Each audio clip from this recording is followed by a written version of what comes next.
Perfect. Hi, everybody. Thank you so much for joining this DFA and Freedom for Immigrants supplemental webinar on medical legal advocacy. I'm just going to start off with a brief introduction before moving on to the PowerPoint. So just to start off, if you haven't already watched the first webinar that DFA hosted on medical legal advocacy, please do so. And if you need us to resend you the link to watch the webinar, then feel free to leave your email in the chat box and we'll be sure to get that to you. So the reason we're having this supplemental training on advocacy work with Freedom for Immigrants is that working with Freedom for Immigrants presents a unique set of opportunities and challenges from working with attorneys on medical records reviews, which is what the previous training was largely about. Much of the work is similar, but a lot of the tools available and outcomes are distinct. So before we get into it, I'd like to introduce myself and our other speakers. My name is Shannon Fay, and I'm a medical student at the Keck School of Medicine and a member of the DFA Immigrant Health Steering Committee.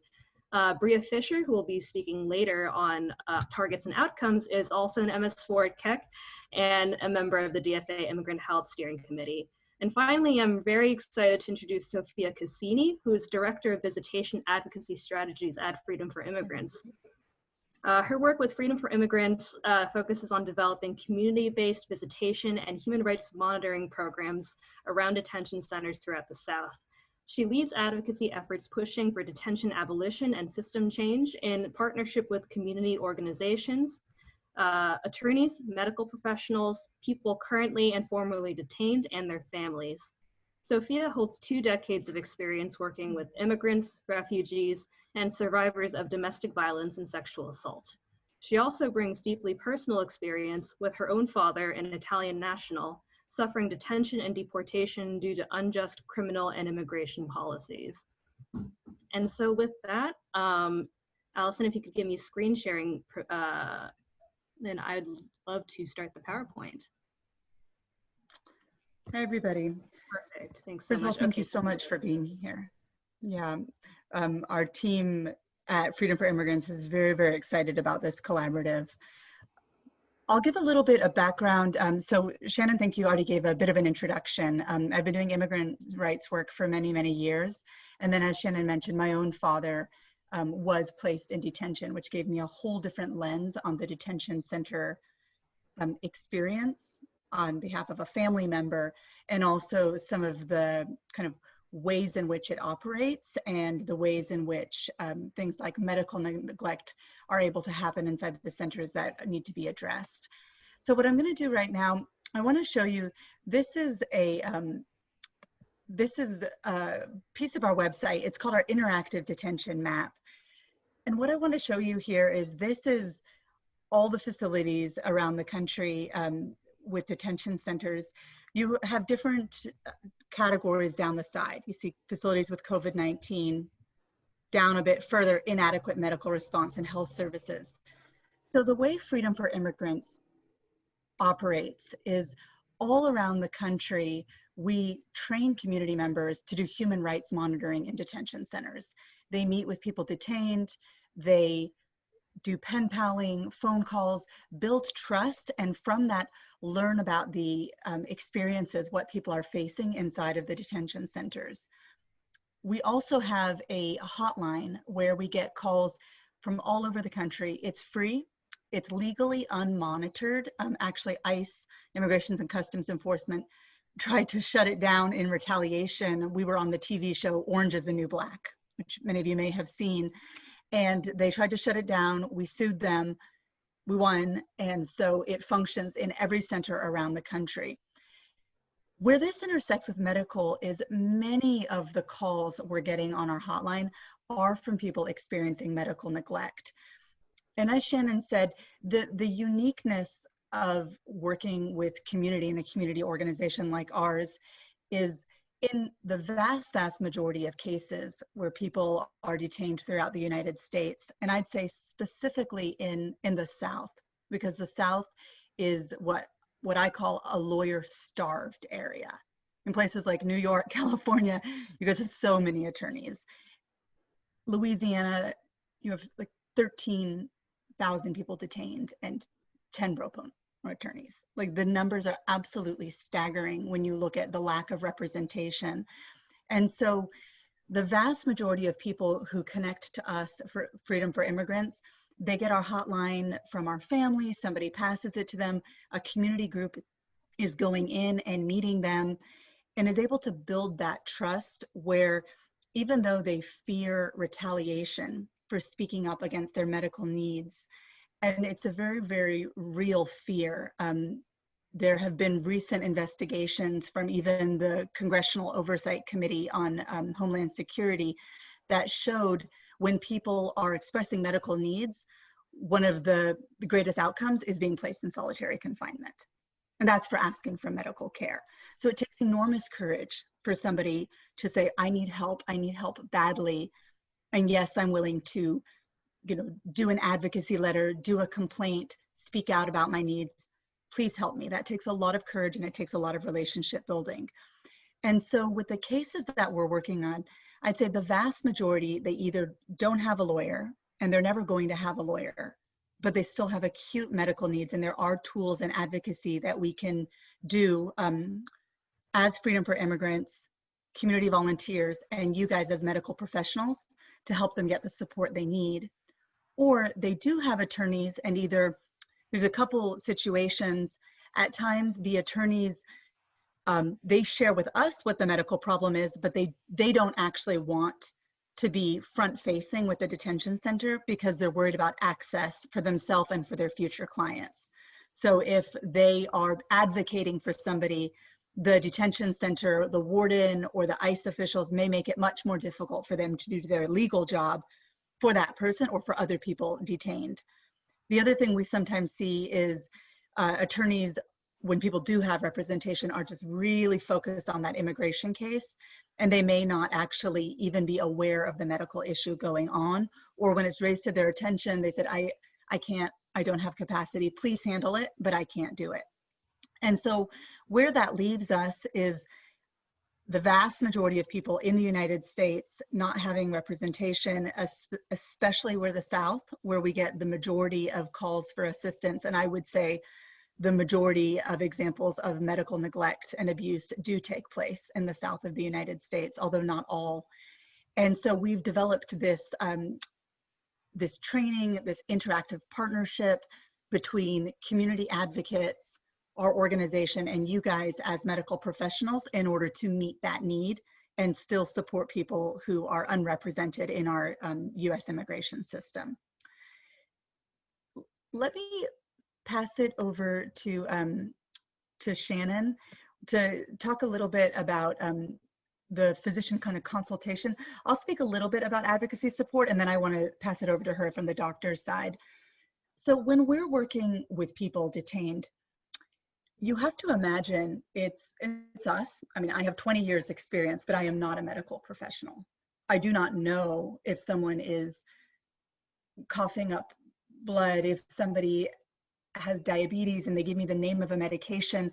I'm not going to know, is that medication for diabetes type 1 or type 2, unless I maybe do a Google search on the internet.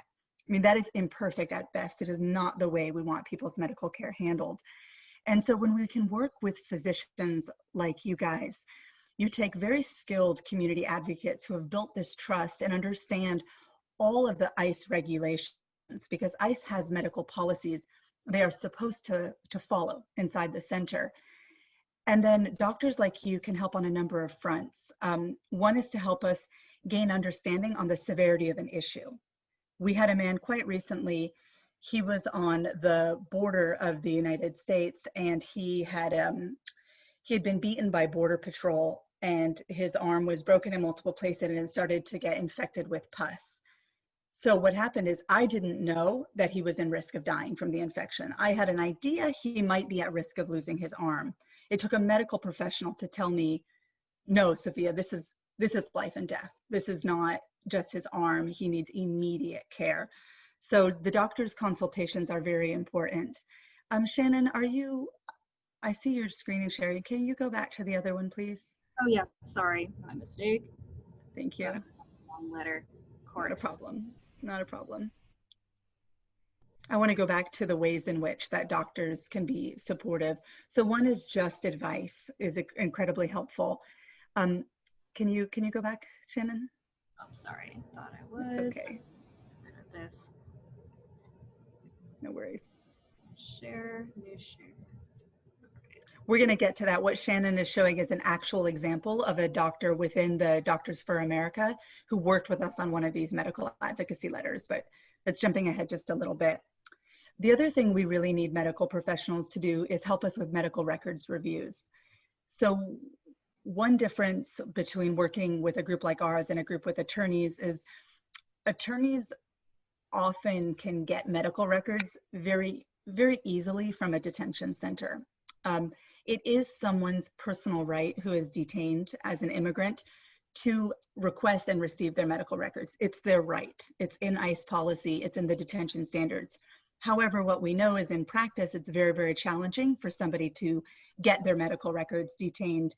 It takes a lot of fight and a lot of advocacy if you don't have a lawyer involved.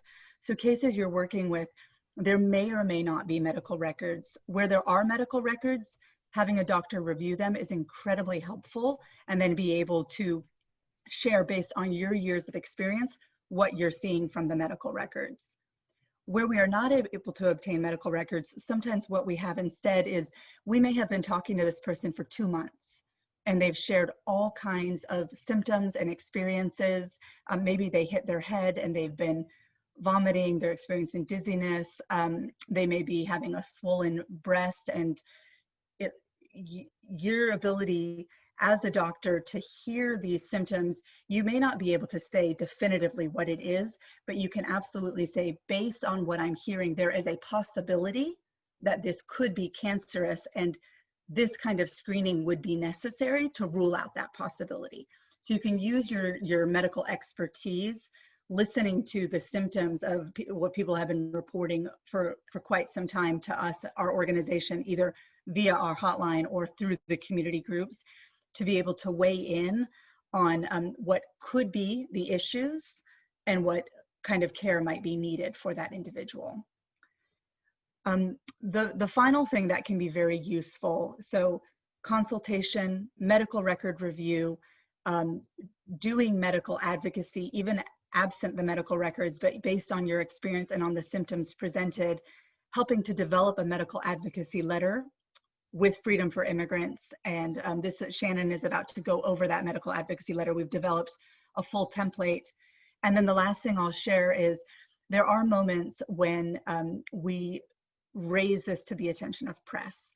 We're going to talk about strategies later, but getting attention to the ways in which someone's medical rights are being violated inside of a detention center can be one of the most effective ways of getting them medical care. So often the press will want to talk to the doctor. If you don't want to speak to the press, no problem.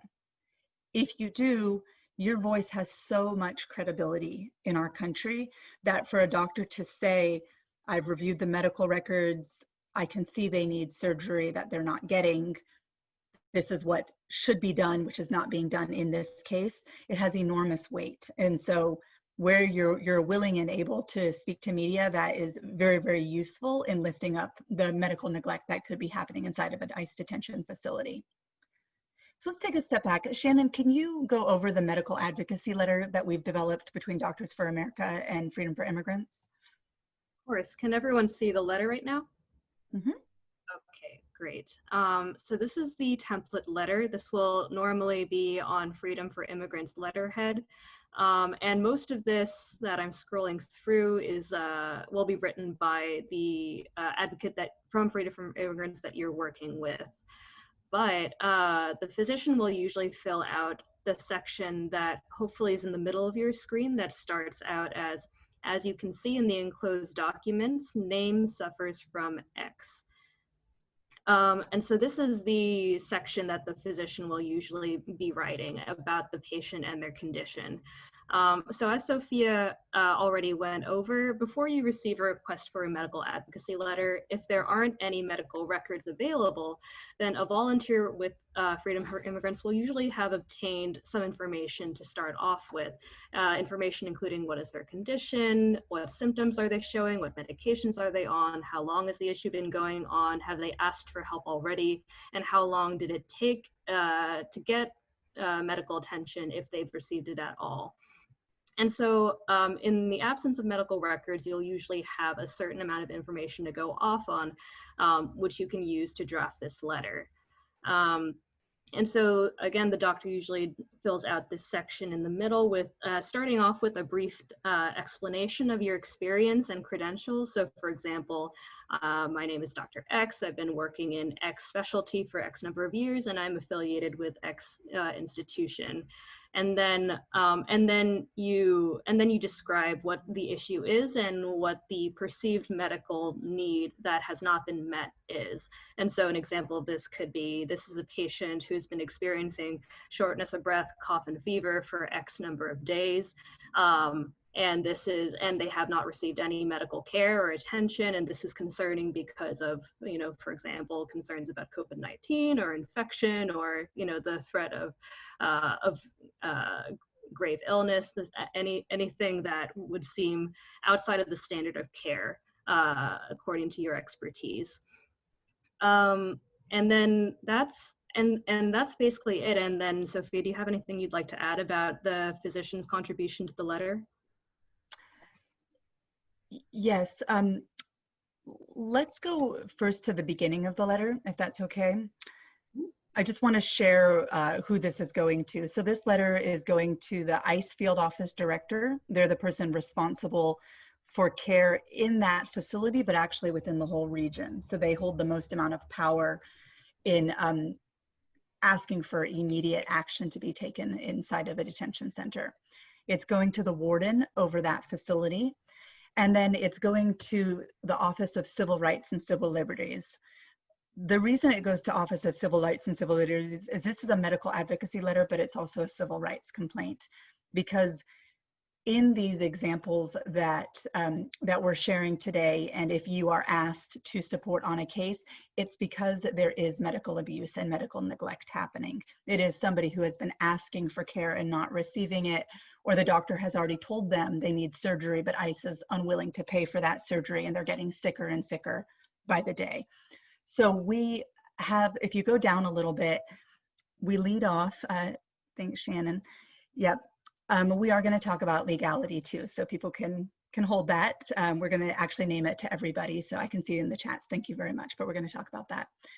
So what we're doing in this letter is we're writing about this person, and we're really invoking a few things. We're invoking the detention standards. These are detention standards that every single facility in the United States is contracted to uphold in their contract of running the facility. So people have rights, and there are standards for everything from how to address sexual assault, how to address solitary confinement, to medical issues and exactly what must happen when, including people's right to having their own medical records, for example. That is inside of these detention standards.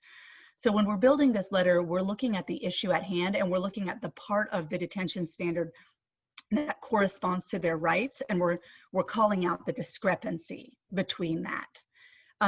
There is also a piece of the US Constitution which talks about deliberate indifference. It's within the 8th Amendment, and that when ICE is aware, when the detention center is aware of medical issues because they've been raised to their attention over and over again, and they are neglecting somebody inside of detention, that is when we're invoking this could be in violation of their constitutional rights because it could be showing deliberate indifference. And then the final thing, if there is a disability claim, and often there is, where someone has mental health illnesses, they're not being given their medication, they're not being given their appropriate accommodations, then we might invoke the ADA or the Rehabilitation Act, if that were to apply. And so that's the first part. Then there's this part of this. If we have a doctor, you are going to be filling out that part. If there is no doctor, it's going to be a community advocate, and it's likely going to be us just doing our own research and trying to figure out, given what we're reading in medical records, given what we're hearing, this could be possibilities for future harm that would take place if no intervention were to happen. If you go down,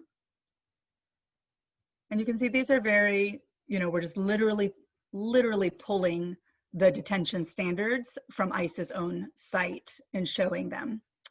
If you go down a bit more, we create a timeline.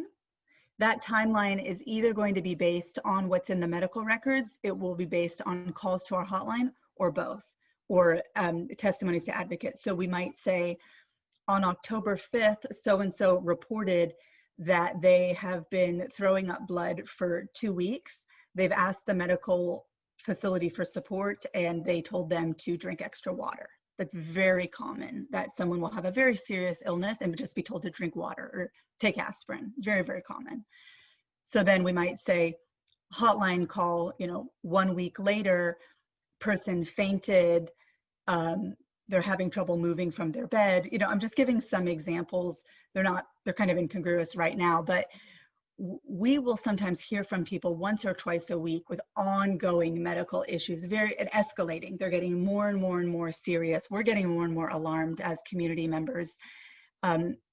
That is what's going to be built into this timeline, like all of those calls, all of those reports to advocates. And when we have medical records, we're going to splice in, the medical records show that they went to medical unit, and medical unit did not give them an x-ray, or did not do this, or did not do that. Courses of action that you as a medical professional would say, well, if somebody was telling me this, and this, I would do this and this. This would be what I would do as a medical professional to even figure out what the problem was. You're going to often see inside of detention that does not happen. They don't get even the first kind of steps to the right care that they should receive. And so you as a medical professional will be noting that absence in the medical records. And that's some of what you're going to be speaking to in a medical advocacy letter, is what should have happened or should be happening, which you're not seeing either in medical records or in their testimony. At the very end, this is where we would want to develop the plan of action. And I think what could be useful is if we show you an actual case that happened, and I show you kind of what the conditions were, what was reported to us, and then the way the doctor took that information. This is a doctor with Doctors for America, and created that plan of action they wanted to see. Shannon, can you go over to that letter? It's with Dr. Graves. Great. Okay, so here you see, this is Dr. Julie Graves. This was a case, if you go down a little bit, so we were required, this person was calling our hotline.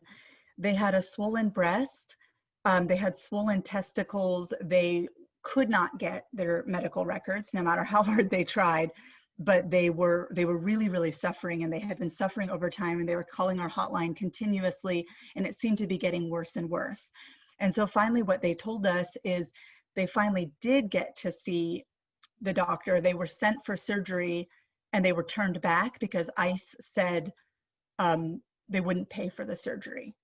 So you've got swollen breast tissue, you have a lump in the testicles, you have a lot of pain, you have a visit to the doctor and a return to the detention center, and now it's been weeks later and they're still not getting surgery, and ICE is denying to pay for the surgery. So this is where the doctor came in. So we didn't have medical records, but the doctor had this much information. And based on that, they took a look at it and they thought that this could be, I don't even know how to pronounce it, gynecomastia, is that right? And bilateral hydrocephalus. Yeah, I didn't even know the terms, but she did, thankfully. I just knew lump in the testicles, swollen breast, right? So she knew what it could be. She instantly talked about this as a serious medical need. He was in need of immediate intervention. She then went to give all of her credentials of her background, where she's licensed to practice, worked for the Texas Department of State Health Services in Houston. If you go down, actually it looks, yeah, she looks like she was finally, we were able to get the medical records. Okay. In November, 2 months after being detained, his breast starts to swell. He was diagnosed by the medical professional with gynecomastia and bilateral hydrocolus. So I think we were able to get medical records from him with a lot of advocacy over the time he was calling the hotline. And then he was brought for surgery and not given it. And so she goes on to explain why those conditions are so serious. And then she also went on to explain the way in which he had gotten some screening, but not the full screening he needed, because it could be hidden. Breast cancer could be hidden from him. And so at the end, if you go down to it, this is the timeline of events. After filing multiple SIP calls, he submits a letter asking for attention. He's brought to the hospital, just some basic events, and then go all the way down to the bottom. Okay, we requested writing within a week that addresses the following. That we see your questions on legality. Thank you all so much. We appreciate that. We're going to get to them at the end of this. Okay, we request a response in writing within a week that addresses the following. That he be re-evaluated by an outside competent medical professional to see correct treatment based on ultrasound results, which he hadn't gotten. That his treatment plan, including evidence of plans, be provided, and that if a decision is made not to do surgery like that, that he potentially be released on emergency humanitarian parole, because we had a doctor ready where his family was living. There was a medical institute ready to take over his care where he to be released. So basically, this is what the doctor is recommending: just another evaluation by a competent medical professional, that his treatment plan be presented to him, and that if surgery is not given for inside of the detention center, that he potentially be released. And even when the doctor was writing what it could be, they're not saying this is what it is and this is what you must do. They're saying very generally, this is what it could be. To rule out that possibility, you would need to do an ultrasound. That didn't happen. So therefore, more steps need to be taken to rule out that possibility.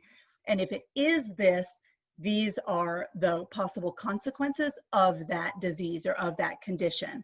So it's very general. You're not saying, I'm the doctor, I've seen this patient. You're being very, very clear. I have not seen this patient. I am not their doctor. I have only reviewed medical records, or I have only heard testimony. And based on my medical experience, from what I am, from what is being reported to me or from what I am reading in the medical records, these are my concerns. Shannon, I can see people wanting to hear about that. So sorry, I was looking at the participants and letting people in. Could you repeat the question? Yeah, a number of people are asking about legality. They're blowing up the chat. Could you speak to that? I think people would like to get that addressed sooner rather than later. Sure. I think what Will spoke about regarding legality, just briefly, since we're going a little bit over time, it is very much to the point. And so reviewing, again, like reviewing medical records and making suggestions is not directly participating in medical care. And given that this is this letter is not written in the legal sphere, you're not working on anyone's immigration complaint, you're just advocating for medical treatment, I think the concern is slightly less. So you're not, for example, interacting with a judge or immigration court in this situation. You're just interacting with, for example, the warden of the detention center. And finally, Sophia has a great example of a case in which this applied, but if there's any situation in which you feel that actually the correct medical care has been accomplished and there's, according to what you perceive to be the standard of care, that all necessary steps have been taken and there's no danger that an extremely dangerous medical condition is going undertreated or undiagnosed, then you don't have to contribute to a letter. And so this is all about your own objectivity, and the strength of your letter comes from your credibility as a scientist and as a clinician. And so if you don't feel that there is a serious risk of harm in a particular patient's case, then you don't need to add to the letter. Mm-hmm. And actually, that's really helpful for us to know. So in this particular case, ICE instantly agreed to give him surgery. Within a week of getting the medical advocacy letter written by the doctor, his surgery moved forward, and it had been being denied for months. So that was a great example. In another case where a doctor reviewed it, they responded to us and they said, actually, we think he doesn't need surgery. He wants surgery for his knee, but what I'm seeing here is rehabilitation would be sufficient. I mean, he's not getting rehabilitation either. We may want to ask for that, but he definitely doesn't seem to need surgery. And that was really useful information. So a lot of what we would be wanting your support on is that objectivity, is that knowledge that you bring as doctors, able to share what you do and don't see with the symptoms being presented in the medical records if we have them. Perfect. Would you like me to go back to the PowerPoint at this point, Sophia? Yeah, that's great. Thank you. Okay.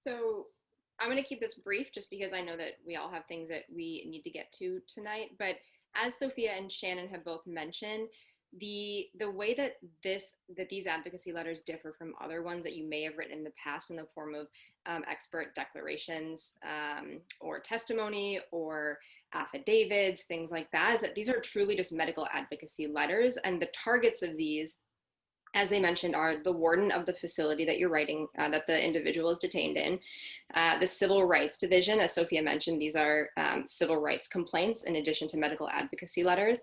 And then the ICE Field Office Director, which again is the person who sort of has the most control over the detention facilities in their region.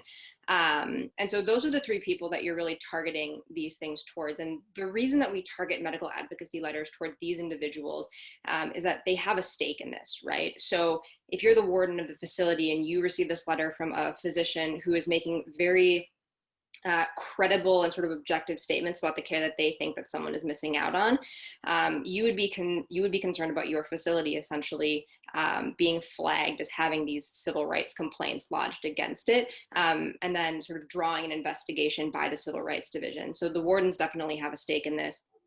And then if you're the ICE Field Office Director, maybe even more so, because if you suddenly have a bunch of red flags popping up for poor medical care that credible physicians are able to start making cases for, you get a lot of sort of attention, both from, I think, the public and the media, as well as your higher ups. And so that's sort of why these three stakeholders are the ones that we're addressing these medical advocacy letters towards. And then Sophia, did you have anything that you wanted to add in terms of the targets and why we target these three individuals? No, that's great. Awesome. Shannon, next slide, please. And then again, the outcomes with these specific letters, what we're really hoping for is improved medical care, and that's the most likely thing that is to happen. Sometimes individuals can be released, but this is a much rarer occurrence. It's much more likely that the medical care that you are saying this person deserves this community standard of care that I am sort of objectively observing is not happening, them getting that care is much more likely. And so if your letter does lead to release, it could happen for a few reasons. Things that they've seen in the past is that ICE is responsible for paying for the medical care that the individuals detained in its facilities are receiving. So they might decide that that huge surgery is not necessarily worth the money that they're going to put into it, and therefore would let them be released into the community on those sort of emergency humanitarian grounds. I think the big one that especially as sort of DFA, as this physician advocacy organization, and as those of us that are in the immigrant health justice working group have seen happen in the past, is this sort of poor publicity that ICE is very used to getting at this point. And so I think individual facilities being a little bit wary of being in the spotlight and having their medical care flagged through these medical advocacy letters.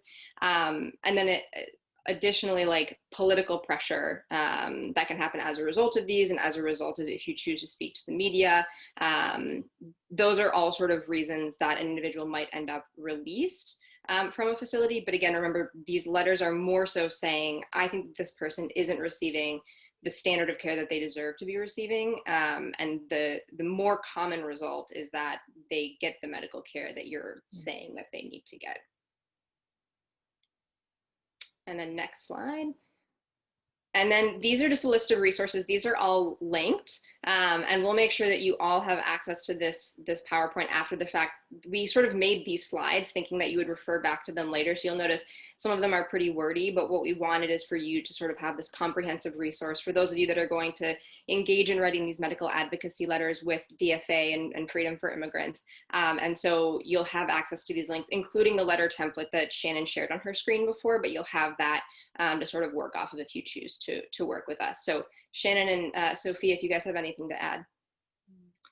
I'll just say you won't be developing the letter from scratch. You'll be working with a very experienced member of our team who's done a lot of these, and so they'll be developing kind of the shell of the letter, and then there's the pieces that you'll be doing, which are the doctor input pieces, which is on the conditions and what's happening, and then the last part on your recommendations. Perfect. And yeah, I know that we're a little bit over time, but if anyone wants to stick around and ask for questions, I can go through the chat and then start prompting with what the most common questions are. But of course, if you have to go, thank you so much for joining us.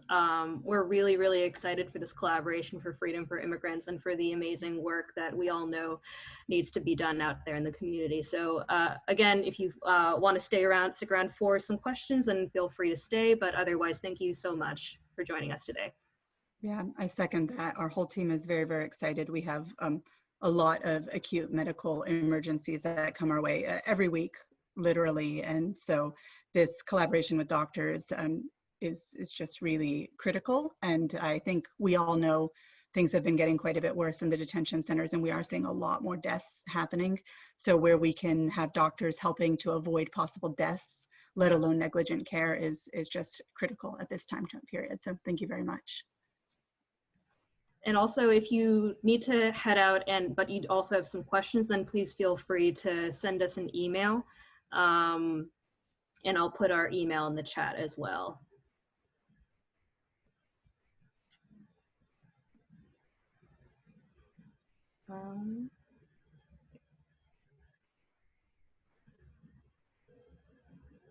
So Dr. Price has the question. Sophia, let me know if his question is, in malpractice testimony, we're asked to give an opinion about a reasonable standard as it exists in a community and why the action deviated from it. Does this principle apply in this situation? Sophia, do you think that this is consistent with the kind of arguments that you're making in medical advocacy letters? Absolutely. I'm not familiar with the malpractice testimony you're talking about, but that's exactly how it plays in the medical advocacy letter.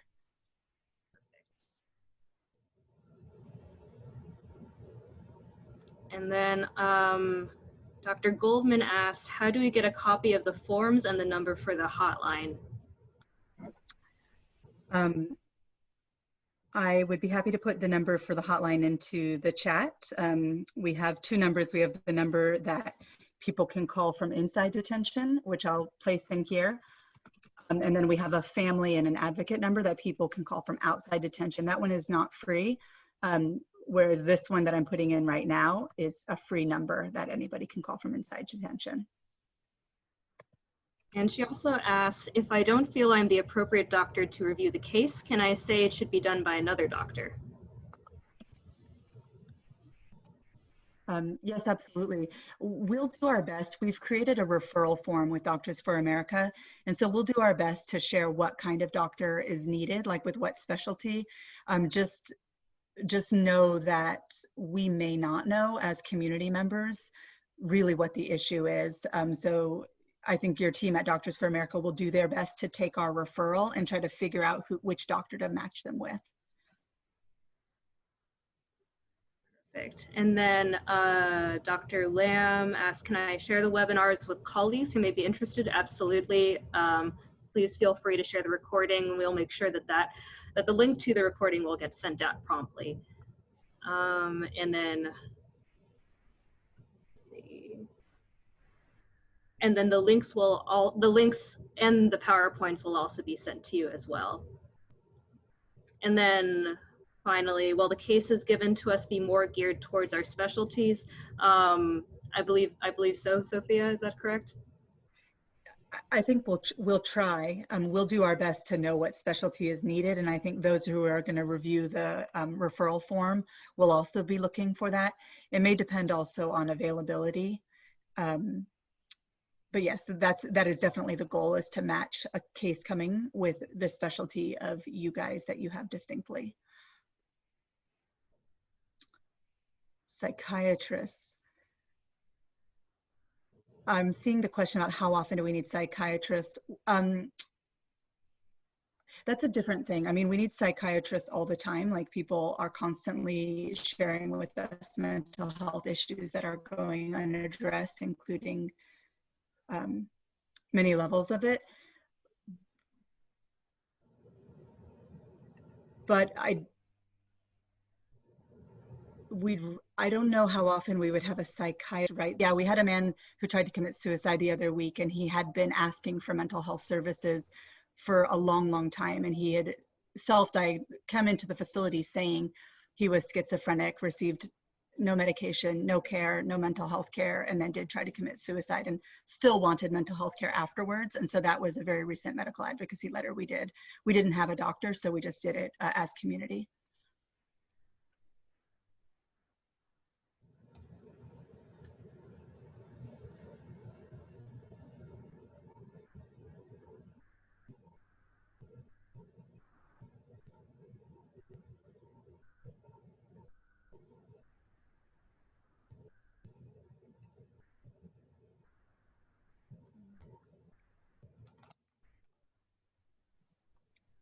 Yeah, and thank you all of you for your presence.